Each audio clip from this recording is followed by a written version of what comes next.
Dear students, अस्सलाम वालेकुम।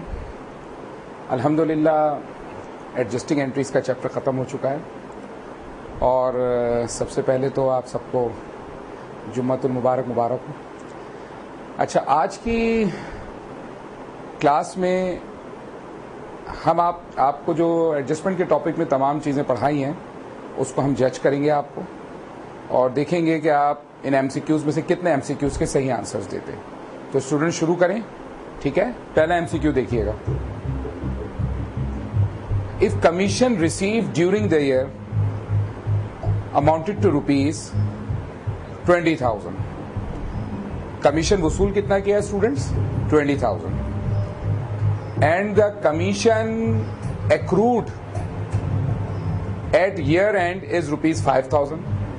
Accrued commission कितना है? 5,000। स्टूडेंट, मैंने आपको क्लास में एक्रूड कमीशन की एंट्री क्या बनवाई थी? जी हाँ, बिल्कुल सही कहा, कमीशन रिसीवेबल डेबिट और कमीशन इनकम क्रेडिट। अब जरा मुलाहिजा कीजिए, कमीशन इनकम पहले से 20,000 क्रेडिट में मौजूद है और मजीद एक्रूड कितना हो गया? 25,000। तो इस साल वो आपसे सवाल कर रहा है, what is the amount of commission for the year? इस साल का असल कमीशन इनकम कितना है? क्या वो 20,000 है यानी कोई चेंज नहीं? क्या वो 15,000 है यानी उसने 20,000 में से 5,000 माइनस कर दिया? लेकिन यहाँ अनअर्न नहीं है, अनअर्न होता तो आप माइनस कर सकते थे। Very good. और 5 तो कहता है सिर्फ इस साल की कमीशन इनकम क्या सिर्फ 5,000 है? और आखिरी ऑप्शन आपके पास है कि क्या इस साल का कमीशन इनकम 25,000 है? बिल्कुल सही जवाब। इस साल का कमीशन इनकम 25,000 है। कैसे प्रूफ किया आपने कि 20,000 का पहले से मौजूद है और 5,000 का एक्रूड है। It means the commission income for this year for the financial year is 25,000। You will put this 25,000 in income statement. Okay, next MCQ देखिएगा students. Which amount should be debited for recording advance payment of rent? अगर मैं rent advance में अदा कर दूं, बहुत ही आसान, यानी कई बार आपको क्लास में जब मैंने एडजस्टमेंट की बेसिक्स कराई थी और बल्कि जब अकाउंटिंग की बेसिक्स पढ़ाई थी तो आपको ये बात मैंने बताई थी कि एडवांस में अगर रेंट अदा किया जाए तो वो क्या कहलाता है? Prepaid rent. बहुत आसान एमसीक्यू था, बहुत जल्दी जवाब दिया आप तमाम स्टूडेंट्स ने। Very good. Bill for repair not yet paid, कुछ रिपेयर कराया आपने, उसका बिल आया हुआ है लेकिन अभी तक नॉट येट पेड आपने अदा नहीं किया है। Can I say this is accrued expense? Yes, you are right. This is accrued expense. तो अब वो आपसे पूछ रहा है paid is an outstanding expense, क्या ये खर्चा देना बाकी है? An accrued income, क्या ये आमदनी लेना बाकी है? And a prepaid expense, क्या ये एडवांस दिया हुआ है हमने? And unearned income, क्या ये एडवांस लिया हुआ है हमने? तो जी हाँ, बहुत ही आसान जवाब इसका कि वो बिल जो रिपेयर का हमारे पास आया है, हमने काम करा लिया है, पेमेंट नहीं किए, देना बाकी है, इट मीन्स कि वो क्या है? हमारा आउटस्टैंडिंग एक्सपेंस है। In other word you can say accrued expense है। Very good student. Next MCQ देखिएगा। Expenses due but not yet paid are called. Expenses due हैं but not yet paid are called. Expenses due तो हो गए लेकिन इनको अभी तक अदा नहीं किया गया। अभी थोड़ी देर पहले उसकी एक और वोकैबुलरी आपने सीखी थी, अगर आपको याद हो। जी हाँ, बिल्कुल सही, इसका जवाब है एक्रूड एक्सपेंस। एक्रूड एक्सपेंसेस मैंने आपको क्लास में बताया था किन एक्सपेंसेस को कहते हैं बेटा? वो एक्सपेंसेस जो हो तो गए हों, इनकर्ड तो हो गए हों लेकिन अदा करना बाकी हो। Very good. नेक्स्ट एमसीक्यू देखिए बेटा। एग्जामिनर आपसे पूछता है expenses paid in advance are called. अभी एक मिनट पहले बताया, एक्सपेंसेस जो एडवांस में अदा किए जाए, बिल्कुल सही, उसका जवाब क्या है students? Prepaid expenses. Very good. Next MCQ देखिएगा बेटा। Interest earn but not yet received is called. Interest कमा चुके हैं लेकिन वो इंटरेस्ट जो कमा तो चुके हैं लेकिन अभी तक वसूल नहीं किया है, not yet received is called. यानी मैंने कहीं डिबेंचर्स खरीदे हुए, डिबेंचर्स की इंटरेस्ट में अर्न कर चुका हूं लेकिन अभी तक मेरे पास चेक रिसीव नहीं हुआ है।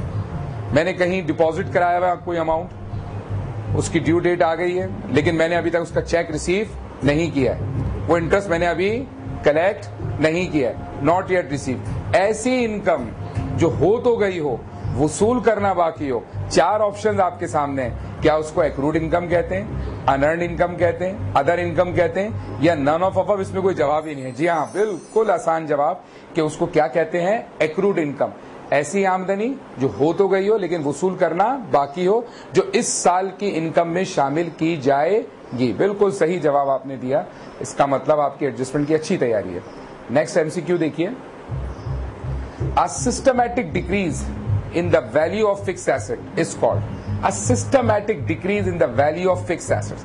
Fixed assets की systematic जो value कम होती जाती है उसमें, उसको क्या कहते हैं? इसको वैसे एग्जामिनर को चाहिए था इस एमसीक्यू को इस तरह बनाता कि a systematic decrease in the value of intangible या tangible का लफ्ज इस्तेमाल करता तो फिक्स एसेट्स। तो यहां पर उसका मकसद टेंजिबल एसेट्स है। टेंजिबल फिक्स एसेट्स जो सिस्टमेटिकली कम होते हैं, याद करके बताइए कि मखसूस एंट्री, जी हाँ, उसको क्या कहते हैं, डेप्रिसिएशन। आपको याद हो, लैंड छोड़कर बिल्डिंग, मशीनरी, इक्विपमेंट, फर्नीचर, इसकी एडजस्टिंग एंट्री क्या बनाते थे आप लोग? Depreciation expense debit, allowance for depreciation credit. बिल्कुल सही, तो उसी को कहता है वो डेप्रिसिएशन। अच्छा, आप बताएंगे ये वर्ड, ये वाला वर्ड आपने कहां पढ़ा है, एमोर्टाइजेशन? सोच के बताइए। जब मैं बेसिक्स आपको डेप्रिसिएशन की पढ़ा रहा था तो मैं आपको बता रहा था कि tangible assets, building, furniture, equipment पे तो डेप्रिसिएशन लगता है, लेकिन इनटेंजिबल एसेट्स, पेटेंट्स वगैरह पे, गुडविल, पेटेंट्स, कॉपीराइट, लाइसेंसेस, ये क्या, ये सालाना क्या होते हैं? ये सालाना क्या होते हैं जब ये डिक्रीज होते हैं, हर साल एक्सपायर होते जाते हैं? जी हाँ, उसका जवाब मैंने आपको क्या बताया था, एमोर्टाइजेशन होता है। Very good student. Next MCQ देखिए, goods remain unsold at the end of the year. वो स्टॉक जो बेचा नहीं है, बच गया है, 10 बार आपको इसको डिस्कशन हो चुका है कि उसको क्या कहते हैं, एंडिंग स्टॉक कहते हैं, उसको क्या कहते हैं, और जो स्टॉक बिक चुका है वो कॉस्ट ऑफ गुड्स सोल्ड है। Very good student. आगे चलिए, अ पोर्शन ऑफ डेब्ट which is prove to be uncollectable. डेब्ट से मकसद यहां अकाउंट रिसीवेबल है कि वो पैसा जो आपको कस्टमर से लेना है वो प्रूव हो रहा है कि वो नहीं वसूल हो पाएगा, कि किसी वजूहात की बिना पर आपका कस्टमर आपको पेमेंट नहीं कर रहा है, कोई ऐसे सरकमटेंसेस हो गए हैं कि वो आपकी पेमेंट नहीं कर रहा है और आप बहुत कोशिश के बावजूद ड्यू डेट भी गुजर गई और काफी दिन गुजर गए। इसी बाकायदा मैंने आपको क्लास में देखा, याद हो जब मैं आपको बता रहा था तो मैंने बताया था कि एडजस्टमेंट में इसके स्लैब्स बना दिए जाते हैं कि 1 to 30 डेज, 31 to 60 डेज। जितने दिन गुजरते जाते हैं बैड डेट्स की परसेंटेज क्या होती आती है, बढ़ती जाती है, और एक वक्त आता है कि कंपनी रियलाइज कर लेती है कि अब ये पैसे वसूल नहीं होंगे। उस वक्त हम क्या करते थे, मैंने क्या बताया था आपको, अकाउंट को राइट ऑफ कर देते थे। Very good. फिलहाल ये बताइए कि अभी जो डेट्स अनकलेक्टेबल, उसको क्या करें? जी हाँ, आपने बिल्कुल सही जवाब दिया कि उसको क्या कहते हैं, बैड डेट्स कहते हैं। Very good. नेक्स्ट एमसीक्यू देखिए students, in balance sheet salaries payable should appear on. जब बैलेंस शीट बनाते हैं सैलरीज, जब मैं कह रहा हूं पेएबल तो सैलरीज पेएबल आपकी क्या होती है, लायबिलिटी। मैंने आपको बताया था बैलेंस शीट की कितनी साइडें होती हैं, 2 साइडें, एसेट साइड, इक्विटी साइड। तो फैसला कीजिएगा कि सैलरीज पेएबल क्या एसेट साइड पे आएगा, इनकम साइड? इनकम साइड तो बैलेंस शीट में कोई हिस्सा होता ही नहीं है, एक्सपेंस साइड भी कोई नहीं होती। तो जी हाँ, एक ही जवाब बचता है कि ये सैलरीज पेएबल किस साइड पे आएगा स्टूडेंट्स, इक्विटी साइड पे आएगा। बहुत शानदार। आगे चलते हैं students, prepaid expenses are. Prepaid expenses are क्या है? 4 आपको एग्जामिनर ऑप्शन दे रहा है। Expenses due but not yet paid. Expenses हो तो गए हो ड्यू लेकिन अभी तक अदा ना किए गए। Expenses related to the purchase of goods, वो एक्सपेंसेस जो गुड्स परचेज करने के सिलसिले में आपने किए। एक्सपेंसेस पेड इन एडवांस, वो एक्सपेंसेस जो आपने किस में पे किए स्टूडेंट्स, एडवांस में। एंड और आउटस्टैंडिंग एक्सपेंस, वो एक्सपेंसेस जो देना बाकी है। जी हाँ, जब मैंने आपको बताया था प्रीपेड, प्रीपेड के क्या मायने बताए थे, एक्सपेंसेस पेड इन एडवांस, वक्त से पहले एक्सपेंस अदा कर देना। Very good student, very good student. चलिए नेक्स्ट देखिए, in balance sheet ending stock is shown as. Students at the end of the year जो स्टॉक परचेजेस में से बच जाता है, फॉर एग्जाम्पल 10 लाख की परचेजेस आपने की, 9 लाख का माल उसमें से परचेजेस का आप बेच चुके हैं, 1 लाख का अनसोल्ड है, वो जो अनसोल्ड माल है जिसको आप एंडिंग स्टॉक कहते हैं, वो इस साल नहीं बिक सका, अब वो अगले साल बिकेगा, तो इस साल उसको शो कहां करेंगे? जी हाँ, बिल्कुल सही जवाब। ना वो लायबिलिटी है ना इनकम, वो आपका क्या बन जाता है? एसेट। और इस साल की एंडिंग है और वो अगले साल की क्या बन जाएगी? ओपनिंग। आगे चलिए तमाम students. The outstanding income will appear in balance sheet. पहले तो फैसला करें आउटस्टैंडिंग इनकम है क्या।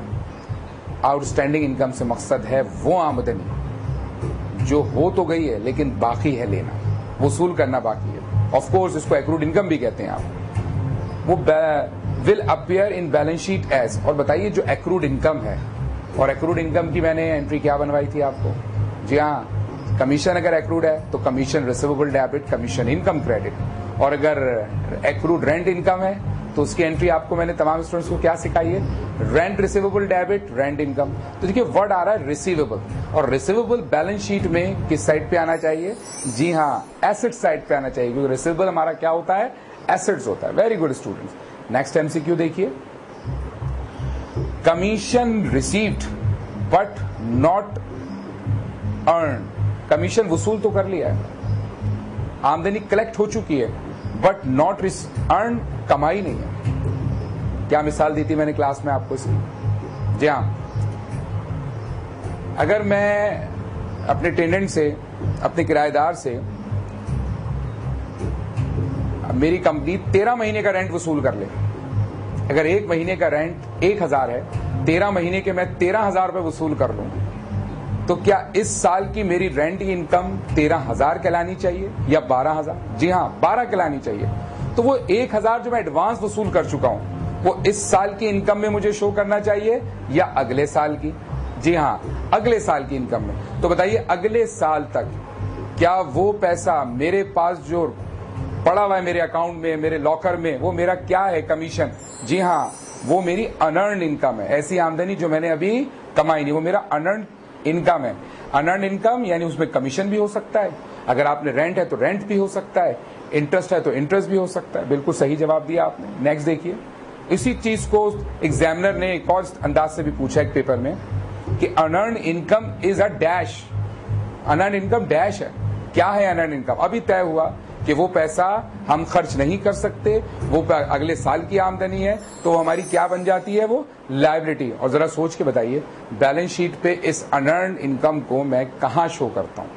याद है आपको? जी हाँ, अनअर्न्ड इनकम को आप लायबिलिटी साइड पे शो करते हैं। Very good. नेक्स्ट देखिए students, unpaid rent is to be considered as. Unpaid rent वो रेंट जो अदा नहीं किया है, टाइम गुजर गया है, आपने ऑफिस को इस्तेमाल कर लिया है लेकिन उसका रेंट अभी अदा नहीं किया, अनपेड है, किया इस साल इस्तेमाल है, तो इस साल ही रिकॉर्ड होना चाहिए एक्रूअल बेसिस के तहत। तो इसका मतलब क्या हुआ? तमाम स्टूडेंट बताइए कि unpaid rent is consider to be as क्या है? क्या वो इस साल का प्रीपेड एक्सपेंस है, एक्रूड इनकम है? इस साल का एक्रूड एक्सपेंस है, अनअर्न्ड इनकम है। ये एक्रूड इनकम और अनअर्न्ड इनकम तो हो ही नहीं सकता। दो ऑप्शन बचते हैं, प्रीपेड या एक्रूड एक्सपेंस। एडवांस हमने दिया नहीं है, ये तो यहां लिखा हुआ अनपेड है। तो एक ही जवाब, बिल्कुल सही आपने कहा, एक ही जवाब हो सकता है और वो जवाब क्या है? Accrued expense. Very good students. Advertising paid in advance is advertisement, चाहे रेंट हो, एडवर्टाइजमेंट हो, इंश्योरेंस हो, अगर एडवांस में अदा किया जा रहा है स्टूडेंट्स, तो वो हमारा क्या है? एसेट्स है। वो हमारा क्या है? एसेट्स है। नेक्स्ट देखिए students, salaries due but yet not paid. दोबारा आ गया, सैलरीज काम ले चुके हैं, तनख्वाहें अदा नहीं की हैं। आर क्या है? वो हमारा बिल्कुल सही, वो हमारा क्या है? बिल्कुल सही स्टूडेंट, वो हमारा एक्रूड एक्सपेंस है। प्रीपेड एक्सपेंस तो हो नहीं सकता, डायरेक्ट सेलिंग तो कहीं से कनेक्ट ही नहीं हो रहा उससे। नेक्स्ट देखिएगा students, which of the following is correct statement? इनमें कौन सा स्टेटमेंट करेक्ट है? Profit does not change the owners equity, profit decrease owners equity, profit increase owners equity, profit decrease owner equity. जब आपको मैं बैलेंस शीट बनवाता हूं financial statement में, तो आप याद करके बताइए, प्रॉफिट जब मैं ओनर्स इक्विटी में कैपिटल में ऐड करता हूं, जी हाँ, उससे ओनर इक्विटी क्या होती है? इंक्रीज होती है। और अगर लॉस हो तो ओनर इक्विटी क्या होती है? ओनर इक्विटी क्या होती है? डिक्रीज होती है।